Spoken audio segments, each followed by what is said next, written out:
Hey YouTube, it's Grace, and this week I am painting an Inhaler album cover, but technically it's not from an album, it's from a single, but saying single cover just sounds weird, so I'm calling it an album cover. As you can tell, I have a lot of paintings in my room. A lot of them are album covers, and I just like to decorate my room with my music interests, so I decided to add this one. If you like this video and you're curious to see any of my other art, check out my Instagram because I have tons of pictures on there. But anyways, let's get into this video. Now, I love Inhaler. I genuinely don't think they have a single bad song, but their album covers are a little too complicated for me to comfortably paint because they have all four of their faces on it, and I don't really do great at painting faces. So we're gonna do one of the album covers for when they released a single called Love Will Get You There. And of course I'm using the grid method because why wouldn't I? So I have my actual reference here on the right, but on the left I have the grid. So I'm gonna go ahead and make a 4x4 grid on here, and then I'll use that as a reference point to help me know where all of these letters are supposed to go. I'm using a 12x12 inch canvas and I need a 4x4 grid. So I just take 12 divided by 4 and get 3. So that is how many inches each of these little pixels is going to be. And I will definitely be erasing this grid before I even start painting. I just want to make sure that I get everything where it's supposed to be. Here is the grid done, so now I'm just going to be using a pencil and sketching out where all of these letters are supposed to be. I'm just paying really close attention to where they fall compared to the grid, and hopefully I will keep it pretty proportional.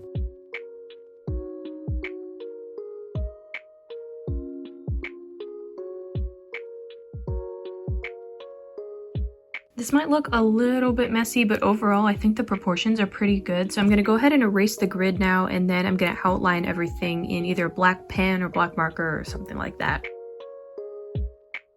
I just found a fine tip Sharpie, so I'm going to go ahead and outline everything as carefully as I can.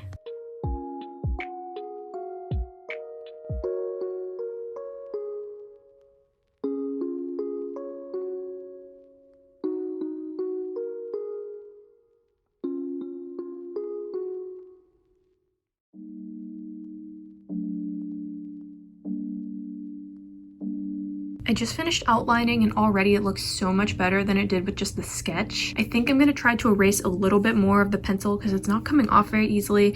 And then I'm just going to add a very thin layer of white acrylic paint to prime it, just so that I can get a start on the white background and also just kind of get more of that pencil out.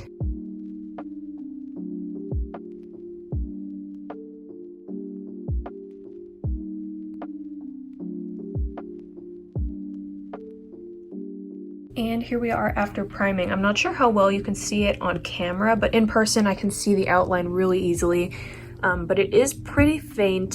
Fortunately, the primer covered up most of the pencil, though I think I will have to do at least a couple coats of white for the background. But now I'm just gonna wait for this to dry, and then I will fill in all the letters. I just took a lunch break and came back, and this is mostly dry, and now you can actually see the outline a lot better, which I'm not sure if that's bad or good, but either way, I'm gonna start painting, and I'm gonna do the black letters first. For that, I will be using this permanent black paint and an angled brush. And I'm going to be slightly overlining the outline just because I know it would be a lot harder to cover up the outline with white than black.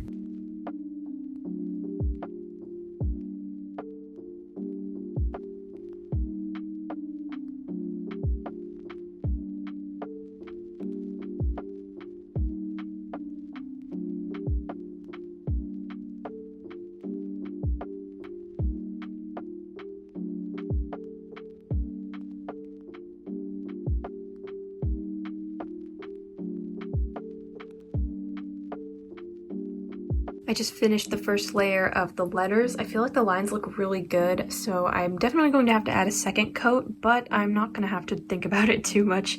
Next, for the background, I'm just going to be using white. I'll be using this titanium white and, again, an angled brush.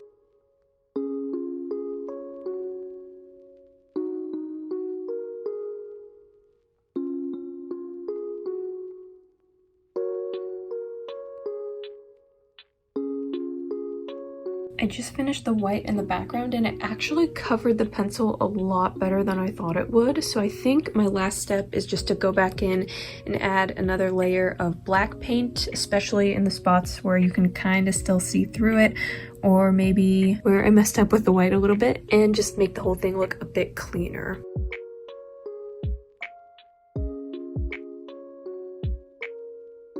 I just did a few touch-ups off camera, but it's looking pretty good, so I'm gonna let it dry and then I'll show you in natural lighting and how I use it to decorate my room. And here it is done. I'm super impatient, so it's still not completely dry. But it's mostly dry. Here is a little bit of a close-up where you can see how I cleaned up all of the lines and all the small text here, which was a bit more difficult. But here is the finished product. And here's how it looks on my wall with all of my other paintings. I'm not sure if this is the final location. I might kind of move some of them around, but here is where it's gonna be for now. I really like how this painting turned out. I also enjoy how it's very simple, and so I was able to finish it in one day. But I can also decorate my room with another one of my interests, so I am happy about that. And now I've filled up all of the free spaces on this part of my wall, which I'm really happy about because a little part of my soul feels complete. But anyways, I think that concludes this video, so thank you so much for watching. I hope you enjoyed, and I will hopefully see you in my next one. Bye!